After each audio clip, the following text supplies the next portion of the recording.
¿Qué tal? Muy buenas a todos, ¿cómo estáis? Bienvenidos a este nuevo vídeo podcast. Ya vamos por el capítulo 13 para ver y discernir, ¿no?, cuál puede ser la cartera perfecta, viendo los esquemas económicos, cómo está la economía, hacia dónde nos dirigimos, los riesgos que puede haber y, bueno, pues saber desde el punto de vista de la inversión también qué se puede hacer viendo todo este contexto económico. Y hoy con dos invitados de lujo aquí en el canal, como son Juan Ramón Rayo, Daniel Lacalle. Los dos han venido asiduamente al canal y en la primera ocasión que están juntos, y seguro que podemos tener una charla fantástica por delante. Así que bienvenidos Juan Ramón y Daniel, y nada, ya sabéis que esta es vuestra casa siempre, así que seguro que pasamos un rato agradable, ¿no?, viendo cómo está el contexto. Muy bien, encantado, como siempre, sí, un gusto. Como siempre, Héctor, un placer estar por aquí. Simplemente recordaros a todos, antes de comenzar, que a los que lo estáis viendo y os gusta, si os gusta este tipo de contenido, que apoyéis simplemente dejando vuestro like. No cuesta nada y es la manera de apoyar este tipo de charlas que traemos aquí al canal, así que dejad vuestro like y dejad vuestro comentario de qué os parece este programa, y por supuesto también suscribiros al canal si no lo conocíais el canal, además de suscribiros a los canales de Juan Ramón Rayo y Daniel Lacalle, por supuesto, que ellos también están súper activos en YouTube y, bueno, tenéis que seguirlo.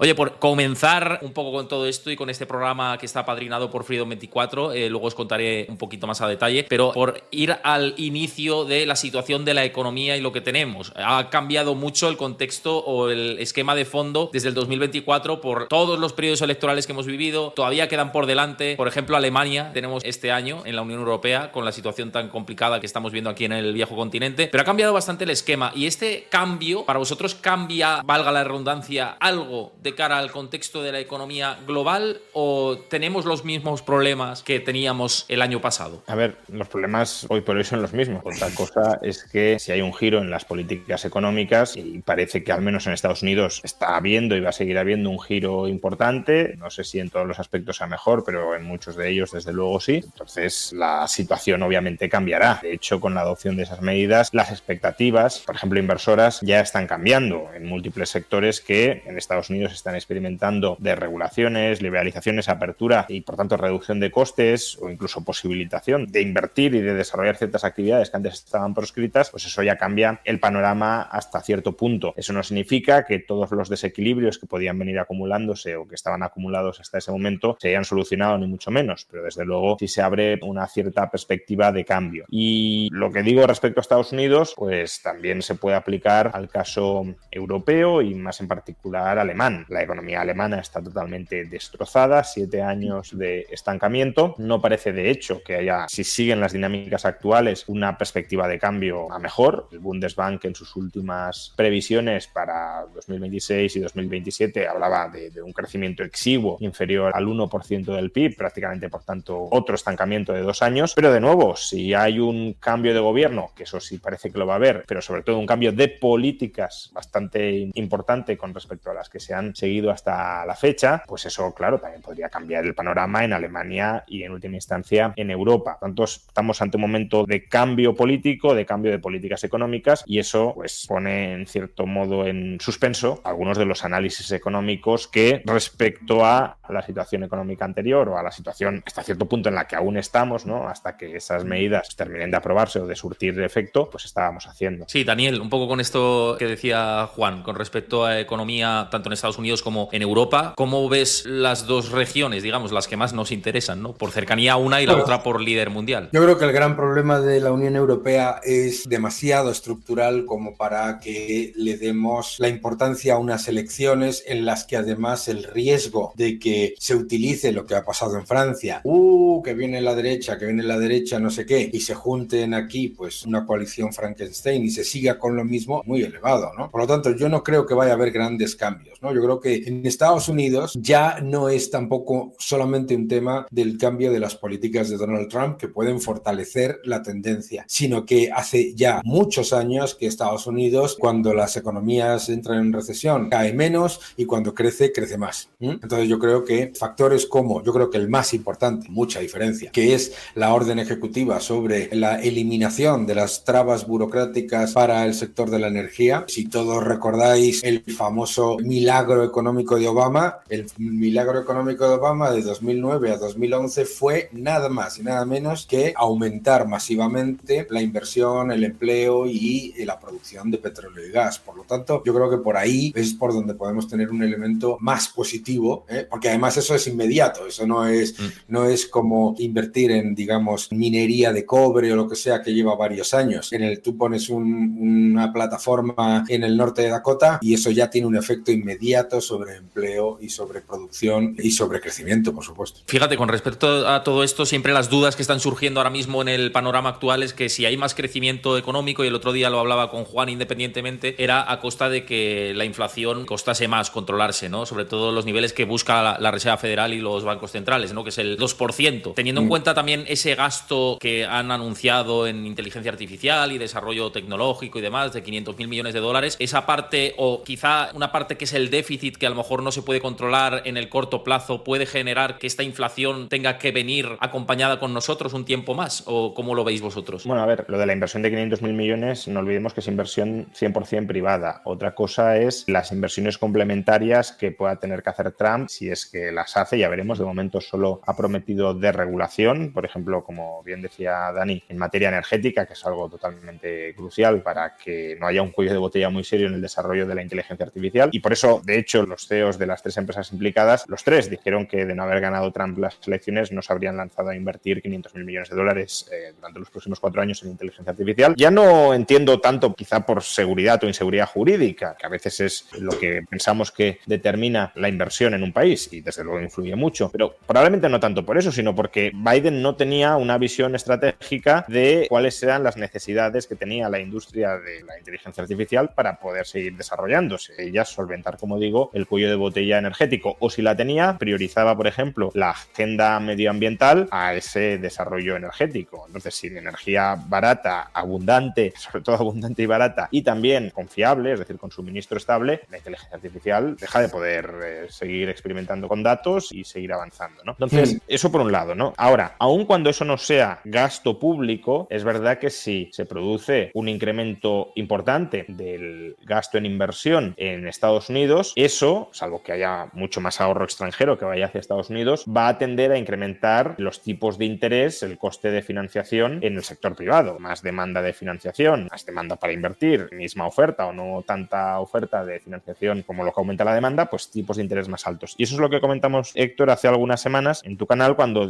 dije, a ver, si el tipo de interés de equilibrio, por entendernos, se eleva y la Reserva Federal no revisa sus propios tipos de interés o su propia planificación de tipos de interés al alza, entonces, aunque dejes de bajarlos o los bajes menos de lo que esperabas, ahí se te puede generar un desajuste entre el tipo de interés de equilibrio en el mercado y el tipo de interés artificialmente bajo que está fijando el Banco Central. Y una política monetaria que originalmente, antes de ese aumento del tipo de interés de equilibrio, podía no ser expansiva e inflacionista, se puede volver, aún sin hacer demasiado la Fed, solo por la elevación del tipo de interés de mercado, se puede volver inflacionista y expansionista porque se abre el gap, ¿no? Entonces, ahí sí que creo que puede haber cierto amago de tensiones inflacionistas si la Fed y el Tesoro no revisan sus planes fiscales y monetarios ante el nuevo contexto macro. ¿Estás de acuerdo con esto, Dani? Sí. Yo creo que es muy importante entender, en Europa todo el mundo está hablando sin parar de que si Elon Musk y el Departamento de Eficiencia Gubernamental, que eso no deja de ser una entidad consultiva. Lo realmente revolucionario en Estados Unidos y en el mundo es Scott Bessent, ¿vale? Yo he tenido el enorme placer y el honor de conocerle. Es la persona que va a hacer lo contrario a lo que hizo Janet Yellen. Janet Yellen no solamente no hizo absolutamente nada por reducir el gasto público, sino que además lo que hizo fue una política absolutamente injustificada y además irresponsable de financiarse a muy corto plazo, porque como iban subiendo los tipos reales, pues entonces estaba intentando disfrazar el coste de esa brutal, de ese aumento brutal del gasto público que ha habido. Recordemos que en el año 2024 fiscal el gasto público de Estados Unidos aumentó un 10%. Entonces, claro, dices, ¿hay riesgo de inflación persistente? Hombre, ¿cómo no lo va a haber? Aumento de gasto público del 10% y la masa monetaria en Estados Unidos a máximos de 27 meses, pues claro que hay riesgo, vamos. De hecho, es que es de libro. En el momento en el que la Reserva Federal, que es una vergüenza internacional porque se metió en las elecciones bajando tipos y reduciendo el ritmo de reducción del balance, hizo eso, en el momento el proceso de desinflación se paró, porque todo el efecto de desinflación que venía del componente de energía se dio la vuelta en el momento en el que se pusieron a bajar los tipos sin ninguna justificación, ¿de acuerdo? Y ahora, que es cuando se deberían estar bajando los tipos, te dicen que es que como la inflación es persistente, los van a mantener. Pues no, señor. Pues lo que se tiene que hacer, número uno, una fuerte reducción del gasto público, que estas son cosas que la gente no le presta mucha atención, pero simplemente dejando morir el Inflation Reduction Reduction Act y el Clean Water Act, te quitas casi 150.000 millones de gasto, que te parecerá una tontería, pero es que en un déficit como el de Estados Unidos eso importa. Entonces, yo creo que es muy importante, uno, que en la Secretaría de Estado del Tesoro tengas a una persona convencida de que hay que reducir el gasto, lo ha dicho en el Congreso, lo ha dicho en la inauguración, lo ha dicho 7 veces en los últimos 5 días, ¿no? Démosle el beneficio de la duda, que veo a la gente muy poco entusiasmada. Reducción de gasto, pero yo creo que sobre todo la Reserva Federal tiene que haber un cambio urgente. O sea, no puede haber una decisión no política en la Reserva Federal. Porque la Reserva Federal lo que ha hecho en el año 2024, yo particularmente, me parece que debería haber generado riadas de tinta. En medio de unas elecciones, con la economía creciendo, con el empleo en los niveles espectaculares que tiene Estados Unidos, con las condiciones financieras más laxas en 4 años, la Reserva Federal retrasó la reducción del balance y bajó los tipos. Eso es injerencia política y en marzo a Jerome Powell hay que despedirlo.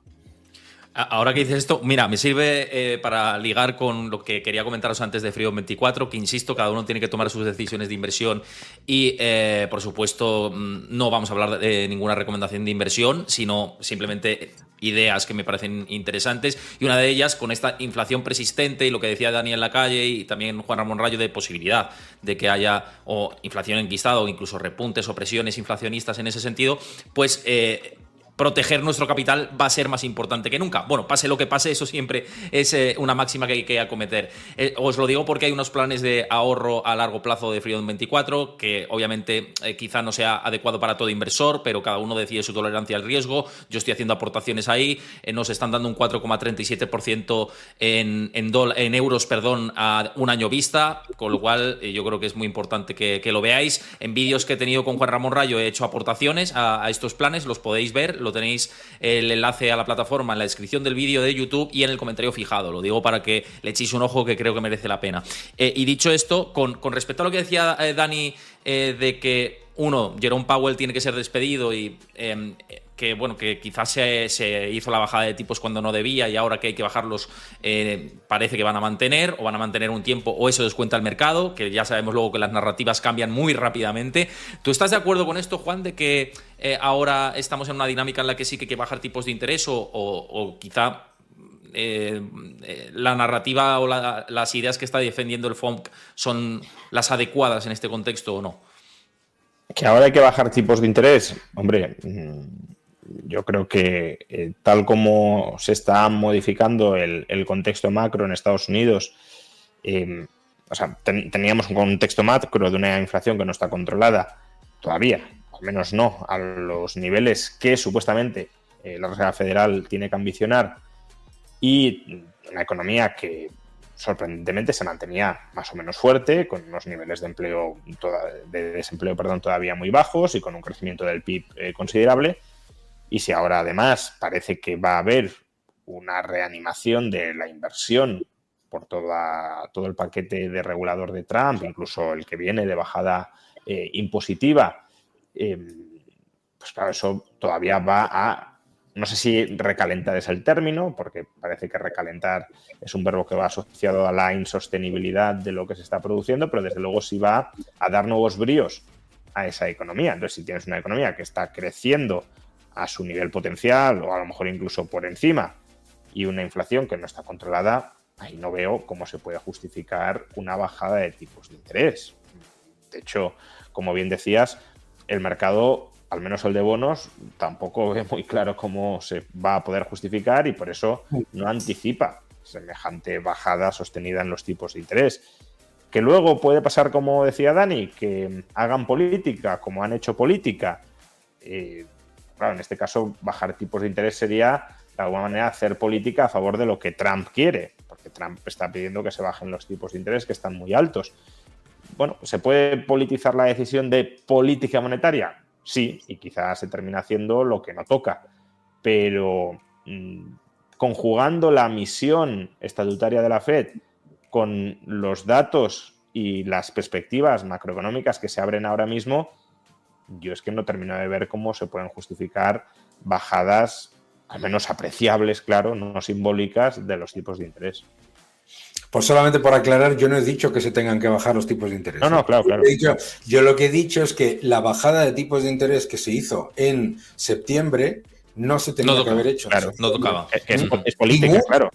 Ni mucho menos la siguiente, y que cuando se tenían que haber llevado a cabo bajadas de tipos de interés era cuando, ahora que ya estamos viendo en los índices manufactureros, en los índices de empleo, en los índices de Michigan, etcétera, etcétera, que la economía está ya empezando a resentirse, ahí es donde se deberían haber llevado a cabo. Yo no digo que se tengan que bajar. Lo que creo que es importante... Que el timing, o sea, por matizar, que el timing no ha sido el adecuado, ¿no? Que se ha precipitado No, el timing no. Yo lo digo porque como en este mundo en el que vivimos, parece que es que los bancos centrales son seres de luz que nunca se equivocan, menos mal que estamos nosotros tres, ¿sabes? Pero yo lo digo, ha sido una decisión no política, sino la decisión más política desde, oh sorpresa, la de Janet Yellen en la Reserva Federal en las elecciones de las que se enfrentaban Donald Trump y Hillary Clinton, de no subir los tipos de interés. Esto de la independencia de los bancos centrales se lo cree, bueno, otra gente que ninguno de nosotros nos la creemos. En cualquier caso, lo que yo digo es, lo que hace falta para reducir la inflación en Estados Unidos es muy sencillo y muy complicado a la vez. O sea, tú tienes que bajar el déficit del 6 al 3%. ¿Vale? ¿Por qué? Pues la economía norteamericana va a crecer alrededor del 4% nominal en el año 2025. Si bajas el déficit al 3%, baja la deuda, baja el ratio de deuda, la oferta de dólares se acompasa con la demanda de dólares, la inflación baja. Eso es lo que tiene que hacer.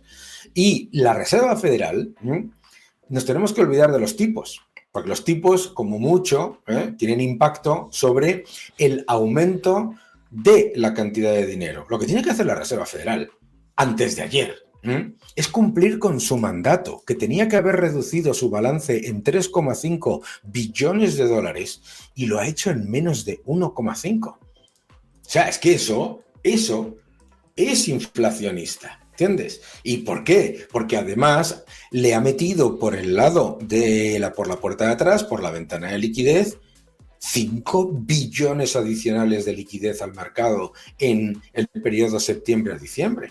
Por lo tanto, lo que yo digo simplemente es que la Reserva Federal, ahora que no se ponga a preocuparse por la inflación por el lado de los tipos, sino que se ponga a preocuparse por la inflación por el lado de eso que llaman la liquidez en nuestro entorno, que es imprimir dinero, ¿no?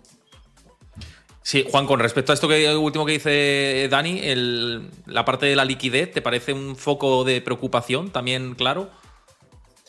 Bueno, a ver, al final es que está conectado, ¿no? Porque, claro, si tú inundas el mercado de liquidez y no la drenas, la forma que tienes justamente de controlar la inflación es a través de los tipos, es pagándoles a los bancos para que mantengan esa liquidez esterilizada en depósitos dentro del Banco Central. Justamente, si tú quieres de alguna manera que los tipos tengan una cierta autonomía a la hora de influir en la política monetaria, desconectada de las reservas de liquidez, tendrías que haber drenado mucha más liquidez, pero si te mantienes en un sistema de reservas amplio, pues es que, claro, están los bancos nadando en liquidez y la única forma que tienes de moderar su ánimo prestamista es a través de los tipos de interés, pagándoles para que no presten en última instancia, ¿no? Entonces sí, ahí ha habido una asignatura pendiente, yo creo que por parte de ambos bancos centrales, tanto de la FED como del Banco Central Europeo. El Banco Central Europeo ha sido más explícito que la FED a la hora de decir que quiere volver a un régimen de reservas estrecho, que quiere drenar liquidez, y no lo ha hecho, o no lo ha hecho suficientemente. La FED también dijo que iba a drenar reservas y tampoco lo ha hecho. Se mueven cómodos en este sistema de reservas amplio, pero es un sistema que tiene costes, porque claro, les tienes que pagar una 1.000 millonada a los bancos anualmente para que mantengan esas reservas que tú has inyectado quietas, para que no les sirvan de base de liquidez como para expandir su cartera de préstamos. Y eso tiene implicaciones también sobre el déficit fiscal. Aunque no lo incluimos como tal en el déficit fiscal, esto es lo que en Argentina llamaríamos, o lo que se llamaba en Argentina, déficit cuasi fiscal, que al final es déficit, es creación monetaria para remunerar los intereses que les pagas a los bancos para que no utilicen como base de liquidez las reservas para prestar. Y el déficit fiscal o cuasi fiscal tiene una influencia sobre la inflación. Cuanto mayor sea el déficit fiscal y cuasi fiscal, mayores son las tensiones inflacionistas. De ahí que sí sería muy deseable normalizar el balance de los bancos centrales, reduciendo ese exceso de liquidez y no depender tanto del abono de intereses a los bancos para que mantengan quietas sus reservas. Y eso es una tarea que está pendiente desde hace una década, casi una década, porque desde que la FED dijo que iba a empezar a normalizar su balance antes del COVID, luego, claro, con el COVID lo aparcaron y lo volvieron a multiplicar y luego que lo iban a volver a normalizar y sí, hombre, algo ha caído el balance, pero no tanto como se había dicho que sucedería ni como sería deseable que sucediera. Es que es más, me acuerdo una vez que Dani vino al canal y me comentaba, en la próxima década vamos a una destrucción monetaria casi sin precedentes, ¿no? Por lo que han hecho los gobiernos hasta ahora y demás. Pero esto, con las nuevas políticas que se pueden ir aplicando, ¿podría haber posibilidad de revertirse? ¿O no hay manera de evitar esa destrucción monetaria en camino? No hay manera de evitarla, primero porque no quieren evitarla, porque claro, no hay ningún gobierno de la mayoría de las economías. Podemos hablar sobre la reducción de gasto de Estados Unidos, pero seguirá siendo un gasto elevado, pero no hay ningún gobierno que tenga la más mínima intención de reducir sus compromisos financieros porque los puede diluir en una moneda que cada vez vale menos, pero sobre todo porque a mí no me importa la deuda que ya se ha emitido y el déficit del año pasado. A mí me importa los compromisos financieros que ya se han comprometido y que no están financiados, ¿de acuerdo? Y eso, en el caso de Estados Unidos, es prácticamente el 100% del Producto Interior Bruto, y ya si nos vamos a la Unión Europea, en el caso de España es el 500, en el caso de Francia es el 400, en el caso de Alemania es el 300% del Producto Interior Bruto. Por lo tanto, todo eso es dinero futuro que se va a tener que emitir en economías que, excepto la de Estados Unidos, no crecen. Y no es que no crezcan ahora porque es que hay que ver, fíjate, que no sé qué, sino que es que en el año 2019 Alemania estaba en estancamiento, Francia estaba en estancamiento, Italia estaba en estancamiento, ¿no? Y todo en medio de un enorme plan de estímulo. Por lo tanto, yo creo que es que eso es no inevitable, es que políticamente no lo quieren hacer. Con respecto a esto, Juan, ¿tú estás en la misma sintonía? ¿Crees que vamos a ese ciclo en el que cada vez nuestro dinero va a ir valiendo menos y que a los gobiernos les va a interesar pues esa espiral de deuda y empobrecernos al final, ¿no? Aumentar la brecha de la pobreza cada vez más. A ver, en eso siempre han estado los gobiernos, o sea que tampoco es que sea no es sorpresa, no sorpresa ninguna. Una sorpresa inesperada, claro. ¿No? De hecho, en la década anterior, cuando no eran capaces de generar activamente... Uy, me parece que se ha cortado... se ha cortado la línea. Se ha cortado, sí, Juan. Yo creo que mientras se recupera la línea de Juan, que ha sido cortada por algún gobierno, decirle a la gente que nos da que lo que seguro que iba a seguir diciendo Juan y lo que estamos diciendo es simplemente algo muy sencillo. O sea, es políticamente muy atractivo para los gobiernos emitir toda una cantidad de promesas, que eso es lo que hacen, ¿no? De futuro, y eso que llaman derechos, y hacerlo de manera que luego pues se repaguen, que se pagan con unas unidades monetarias que cada vez valen menos. Y eso es lo que han hecho siempre y ahora más que nunca. Creo que Juan ya ha vuelto. Estaba cubriéndote aquí de... Sí. Disculpad porque no sé qué ha sucedido, se me ha cerrado todo de repente. No, decía que de hecho durante la década pasada, cuando no eran capaces de generar de manera activa y visible inflación, pues había una cierta preocupación en el establishment político, ¿no? El mensaje no era qué bien estamos sin inflación, sino que era a ver cómo conseguimos generar una cierta inflación. Por tanto, claramente los políticos están cómodos con la inflación. No con una inflación desbocada, esto también hay que decirlo, porque una inflación desbocada al final es el descrédito de los pasivos del Estado y por tanto incluso les dificulta su capacidad de financiación, pero una cierta inflación, 2, 3, incluso 4% al año, que no se autoagrave a sí misma, es muy cómoda, porque no deja de ser una quita periódica a los pasivos del Estado soportada por sus acreedores. Por tanto, si esto lo pueden mantener, desde luego que lo van a mantener.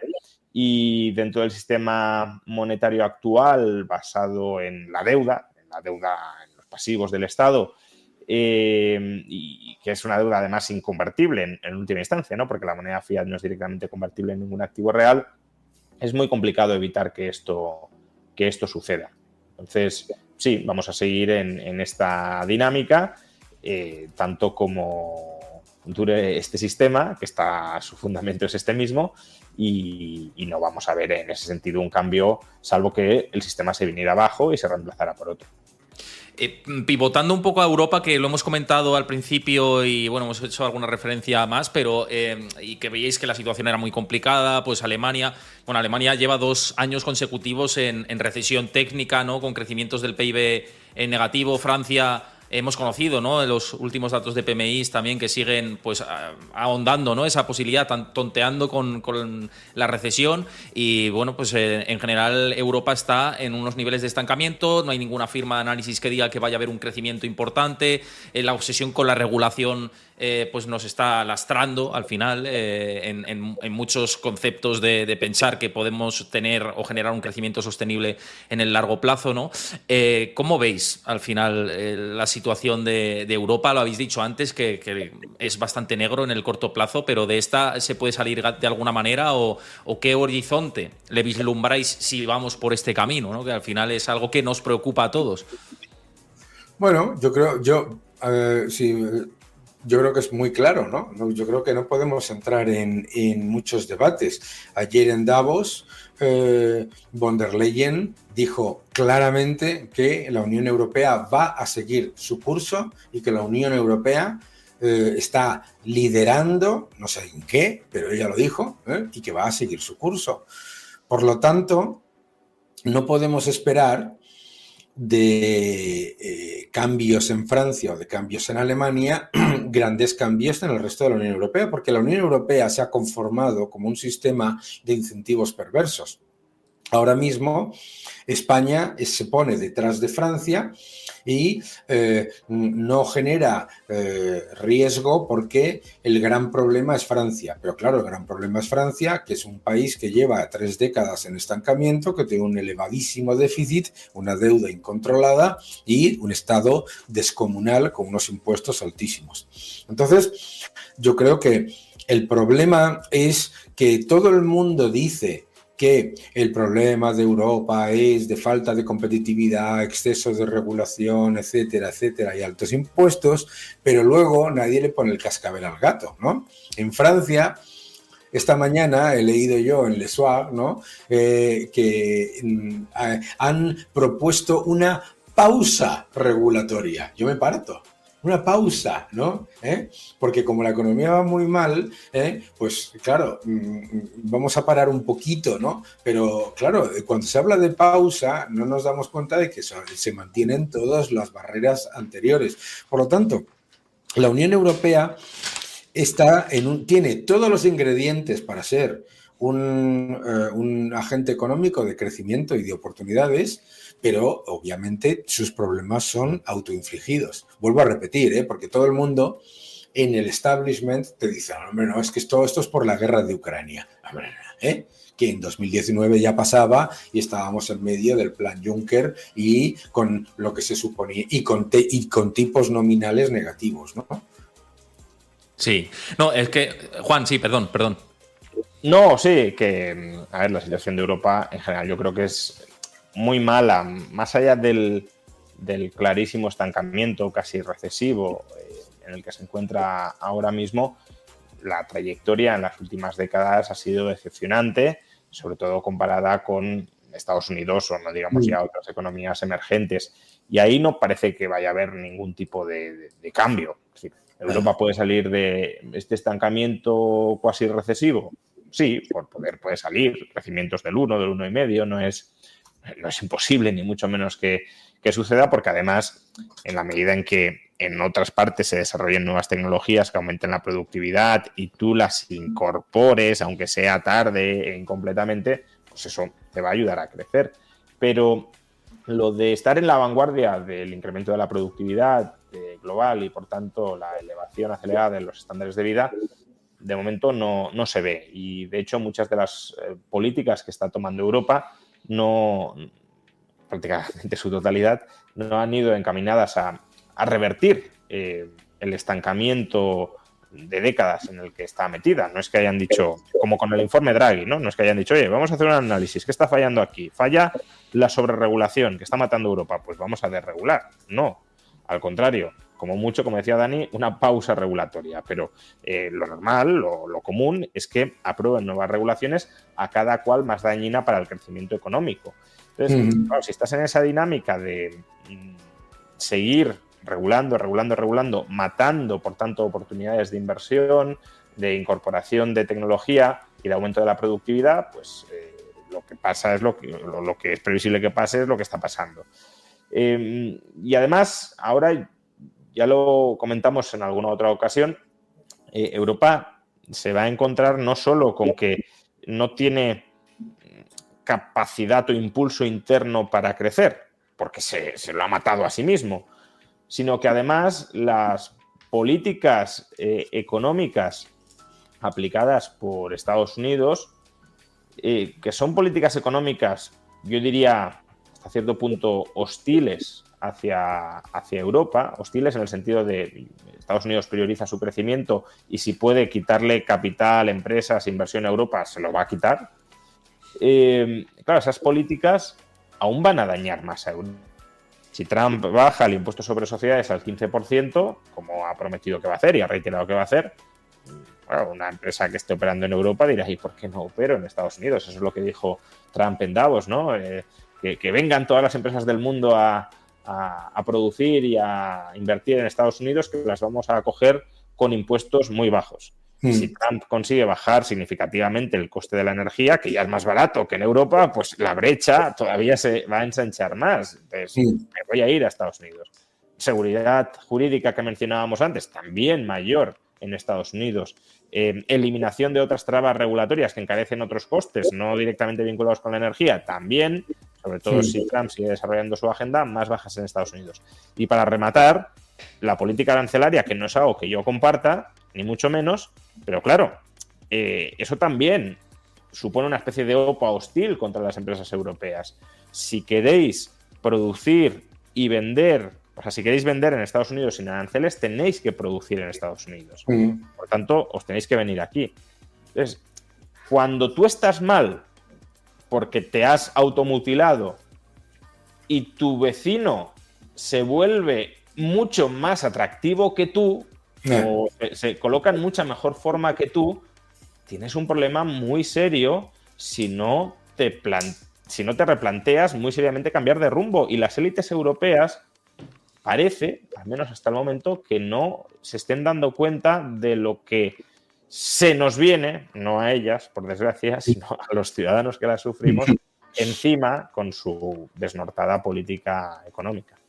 Es que fíjate, con esto me viene a la cabeza la famosa frase con estas políticas ultraestatistas de Europa, ¿no? Y el centrarse, no, impuesto al otro, impuesto a esto, impuesto a tal. Y ahora con ese enfrentamiento, ¿no? que puede tener directamente con Estados Unidos si baja impuestos, ¿no? Con la famosa frase es, claro, todo esto, este chiringuito está muy bien montado hasta que se acaba el dinero de los demás. Pero es que si el dinero de los demás se te va fuera porque impositivamente te es más atractivo, pues entonces tienes el doble problema. O sea, tienes un problema de crecimiento ya intrínseco y asociado a las prácticas que has llevado a cabo hasta ahora, pero el problema puede venir a futuro a mayor porque te están enfrentando o se están enfrentando a ti con unas políticas económicas que pueden restarte a tu productividad a futuro, ¿no? No sé, Dani, con respecto a esto que decía Juan, Si Sí. tienes algo que añadir que me ha parecido muy interesante.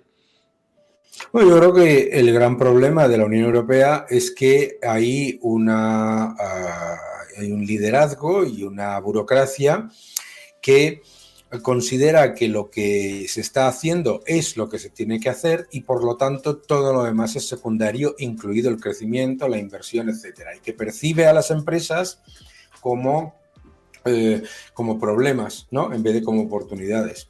Entonces, claro, no solamente eso, sino que en el momento en el que no es una novedad de la administración Trump, pero en el momento en el que una administración de Estados Unidos se da cuenta del enorme talón de Aquiles de la Unión Europea, que es que el euro se sostiene por su gigantesco superávit comercial con Estados Unidos y todo lo demás está sostenido por un engranaje que no genera competitividad y que no genera mejoras en la tecnología, la energía, etcétera, pues entonces, claro, lo único que tienes que hacer, literalmente, es abrir las puertas y decir, aquí tienen ustedes una oportunidad mucho mejor. Claro, la Unión Europea, la llegada de Trump o la llegada, me da igual, porque Joe Biden, no Joe Biden, porque Joe Biden no sabía ni lo que hacía, pero la administración Biden, quien fuera que fuese, ha hecho exactamente lo mismo.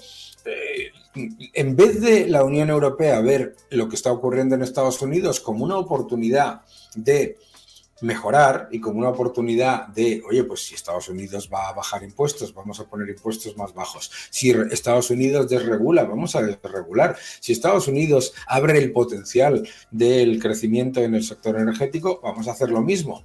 Y sin embargo hace lo contrario, que es alucinante, porque yo estaba ahora con el gobierno de Serbia viendo las oportunidades que tiene en minería de litio y resulta que la Comisión Europea tan verde pone todo tipo de trabas y la política a la minería de litio, que es esencial, ¿no? Por lo tanto, yo creo que es que el problema de la Unión Europea es que va a aprovechar la administración Trump, como estamos viendo en Davos, bueno, ya no, como hemos visto esta semana en Davos, va a aprovechar para crearse el enemigo exterior, como ya hizo en el año 2016, que es, a partir de mañana, todos los que nos están viendo, que sepáis que todos los problemas que vienen en la Unión Europea van a ser por culpa de Trump. Número uno, cuando la inflación repunte, dirán que es por culpa de que hay expectativas de aranceles. Una estupidez. Cuando la economía no repunte, dirán que es por culpa de la guerra comercial, etcétera, etcétera, etcétera. Es decir, en vez de utilizarlo como una oportunidad, se va a utilizar como siempre dice nuestro buen amigo Carlos Rodríguez Brown, que dice que el mejor amigo del hombre no es el perro, sino el chivo expiatorio. Es que, fíjate, ese ejemplo además lo podemos ver con lo que ha pasado en Alemania en los últimos años, ¿no? Diciendo, no, hay que ir a políticas verdes para sacar energía y, bueno, pues suministrar y compramos el gas baratito a Rusia y tal. Se te corta el suministro de gas de Rusia y ya lo verde no importa y te pones a quemar carbón a lo loco cuando estás cerrando nucleares. Y luego la Unión Europea trata las nucleares de energías limpias también. O sea, que hemos visto un disparate auténtico burocrático que de verdad no tiene ningún sentido. Y que además es un disparate que es muy lento, a la velocidad del caracol. Son como burócratas que van poniendo sellos, pero a un ritmo de caracol. Estoy en desacuerdo, si puedo. Estoy en desacuerdo con una cosa, que son muy lentos. Para poner todo tipo de trabas, la Unión Europea tiene una facilidad y una rapidez inusitada. Eso es verdad, eso es verdad. Y también tenemos que recordar que hemos endiosado a Alemania como una especie de país eficiente, que no sé qué, no sé cuánto. Vamos a ver. Decidir cerrar las centrales nucleares es un error. Pero decidir cerrar las que te quedan en medio de una crisis energética sin precedentes, eso solo lo puede decidir un político alemán. Sí. No, estoy de acuerdo. Juan, sí, que querías hablar antes. Sí, a ver, yo creo que hay que también contextualizar políticamente, ¿no? La Unión Europea para entender ese rumbo totalmente desorientado que está siguiendo. La Unión Europea tiene como aspiración constituirse en un Estado, pues no sé si confederal o federal, pero en un estado, ¿no? Que tenga un órgano de gobierno central con bastante más poder del que tiene ahora y con capacidad, por tanto, para sobreponerse sobre los gobiernos nacionales. Pero realmente la Unión Europea no es una unificación política, no es un proceso de unificación política que surja de abajo arriba, sino que en realidad es una unión de burócratas, no una unión de pueblos que quieran dotarse de un único o de un gobierno común, sino de una unión de burócratas que pretenden crear para ellos un gobierno común. Entonces, a los burócratas, a los políticos nacionales que quieren convertirse en políticos europeos, que tienen más poder, más ámbitos de poder, hay muchas cosas que les separan. Por ejemplo, la política energética de Francia no es la misma que la política energética de Alemania. Y ahí, por tanto, chocan a la hora de marcar agenda. Y por eso vemos manifestaciones o articulaciones contradictorias. Dices, pues, si la nuclear es verde, ¿por qué la cierras dentro de una agenda verde de transición energética, ¿no? Pero sí hay una cosa que une a todos los burócratas europeos, que es su desconfianza hacia los mercados libres y su apuesta por el intervencionismo estatal. Intervencionismo pronuclear o antinuclear, pero intervencionismo en cualquier caso. Y, por tanto, claro, eso es la pauta común que estamos observando en Europa, la sobreregulación, porque todos quieren sobreregular. Ahora, unos quieren sobreregular desde una perspectiva y otros desde otra perspectiva. Y por eso la sobreregulación no es coherente, es absurda, es descabellada y es contradictoria. Pero, claro, eso es cómo ha sido Europa hasta la fecha. Ahí el problema para incluso el proyecto europeo, que yo no comparto, pero incluso para el propio proyecto europeo de construir un Estado común, se puede dar si dentro de algunos gobiernos nacionales europeos empiezan a emerger líderes políticos contrarios a esa sobreregulación, contrarios a ese estatismo rampante y que apuesten por una desregulación y desestatalización de las sociedades.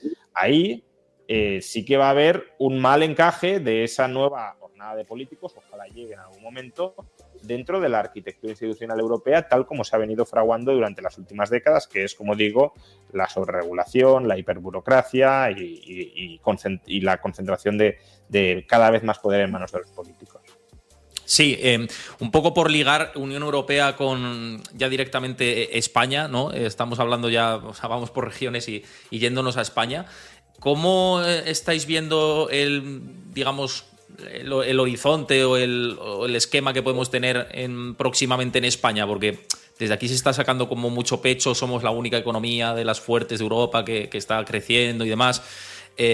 Bueno, no sé qué os parece todo lo que tenemos aquí en España, que es cierto que en términos de crecimiento no estamos como Francia y Alemania, pero hay otros problemas, ¿no?, asociados. No sé, Dani, ¿cómo ves el contexto? A ver, yo creo que el contexto de España, yo creo que es muy evidente, ¿no? El contexto de España es una economía que está aprovechando el gobierno unas condiciones por parte de la Comisión Europea absolutamente laxas, ¿no? Y que está topada por los fondos Next Generation y por la deuda. Si excluyes el efecto de los fondos Next Generation, que es puro sobre el PIB, pero que no está teniendo ningún impacto real, tractor y modificador, pues si excluyes el efecto de los fondos Next Generation y la acumulación de deuda, la economía española no crece. El Producto Interior Bruto per cápita está estancado desde el año 2018.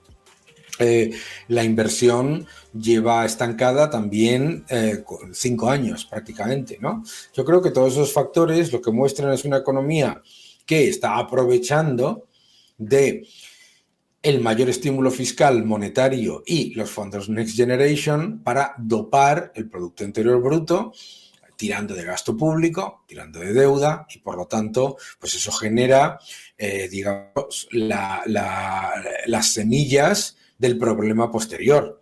Y luego la inmigración. Pero claro, otro tema que en el caso de Estados Unidos fue muy evidente. Se está haciendo, fíjate si lo piensas, la política económica en España está copiada de la que llevó a cabo Trudeau y la que llevó a cabo la administración Biden. Dopar el Producto Interior Bruto con gasto público y con deuda, dopar el Producto Interior Bruto con inmigración y destruir el entorno inversor para el sector privado. Entonces, yo creo que eso, vamos, nos lleva, a mí me recuerda al año 2003, cuando nos decían que Grecia era el motor de crecimiento de Europa. Un poco tu visión con respecto a España, Juan, ¿de acuerdo con esto que decía Daniel? Bueno, a ver, yo creo que hay dos tendencias que se unen, ¿no? Una, que después de la crisis subprime o crisis inmobiliaria y crisis de la eurozona, España experimentó cambios estructurales, que es verdad que fueron muy positivos. Por ejemplo, dejó de ser una economía con un fuerte déficit exterior a ser una economía con superávit exterior. Hubo un proceso de desapalancamiento de deuda privada muy intenso, hasta el punto de que aún hoy la deuda privada española está por debajo de la media europea, cuando antes estaba prácticamente a niveles récord. Y hubo una recomposición de la estructura productiva hacia sectores de más valor añadido que el de la construcción burbujística, ¿no? Y esas tendencias se han mantenido y le han dado una cierta capacidad de tracción a la economía española. Tracción escasa, eso es cierto, pero desde luego, digamos que en la década pasada se evitó que España pues, se convirtiera en Grecia. En la Grecia de entonces, no en la Grecia de ahora. Ahora, como bien dice Dani, esa tracción es escasa y se ha visto suplementada por dos fenómenos. Uno son los fondos Next Generation, que son un plan de estímulo muy potente, financiado por el contribuyente europeo, y otra es la inmigración. La inmigración ha sido muy intensa durante los últimos años, es algo que el propio gobierno deseaba y sigue deseando que suceda. Y claro, la inmigración, prácticamente todo el empleo que se ha creado, por ejemplo, ha sido empleo para trabajadores. Me parece que se ha quedado otra vez, a ver, Juan. Extranjeros desde el año 2019, que se dice. Sí, parece que se te... Digo que prácticamente... No, no, a mí no se me corta, Juan, ¿eh? No se te corta, igual es... Se corta, ahora te estás cortando tú, Héctor. Igual es mi conexión. Vale, entonces estará grabando... No eres tú. Se estará grabando bien. Bueno, si puedes recuperar esto, porque igual en el programa de grabación... Hay ese cambio en cierta empresa. A ver qué puede estar pasando. Voy yo detrás. Bueno, yo no, porque estoy en otro lado. Si estuviera en casa me pasaría lo mismo que ahora. Algo puede estar pasando, nos están escuchando algo. Decía que prácticamente todo el empleo que se ha creado desde 2019 ha sido empleo extranjero. Pero claro, eso cuando lo agregas, pues en términos de PIB, claro, te da unas cifras de crecimiento interesantes. Eso significa que el PIB per cápita y sobre todo el PIB per cápita de la población que estaba antes de que entraran las nuevas jornadas de trabajadores extranjeros esté mejorando a un ritmo significativo. No. Y claro, así pues tenemos un modelo de crecimiento que es muy intensivo en incorporación de nuevos trabajadores al mercado laboral, de nuevos trabajadores que ni siquiera antes estaban en España, sino que los traemos de fuera, pero no de una elevación de la productividad y por tanto de la calidad de vida de los trabajadores locales. Y claro, decir que eso es un éxito, pues hombre, un éxito sería que cada vez más gente viva mucho mejor que antes. Y eso es lo que creo que en España no se está consiguiendo. Es verdad que el crecimiento del PIB tiene alguna repercusión positiva de por sí. Por ejemplo, el que seamos más personas en España trabajando y generando riqueza, pues reduce la deuda pública per cápita, digamos el denominador aumenta, y aunque el numerador no, crezca, pero no al mismo ritmo, pues te reduce la deuda pública per cápita y eso es positivo para la solvencia del Estado español. Pero más allá de eso, también se generan otra serie de problemas derivados además o agravados además por la intervención pública, como el creciente precio de la vivienda, Si tú metes a 200 o 300.000 personas al año y no permites construir, se te van a disparar los precios de la vivienda y eso empeora considerablemente la vida de muchas otras personas que dentro aspiraban a poder emanciparse. Y ya digo, ese modelo de crecimiento que tiene España en los últimos años es un modelo que no calificaría de exitoso, salvo que, claro, te estés comparando con países europeos que están fatal. Claro, si te comparas con los que están fatal y tu PIB crece, no tu PIB per cápita significativamente, pero tu PIB crece, pues dices, no, yo es que soy la repera. Es la repera porque los otros son un desastre.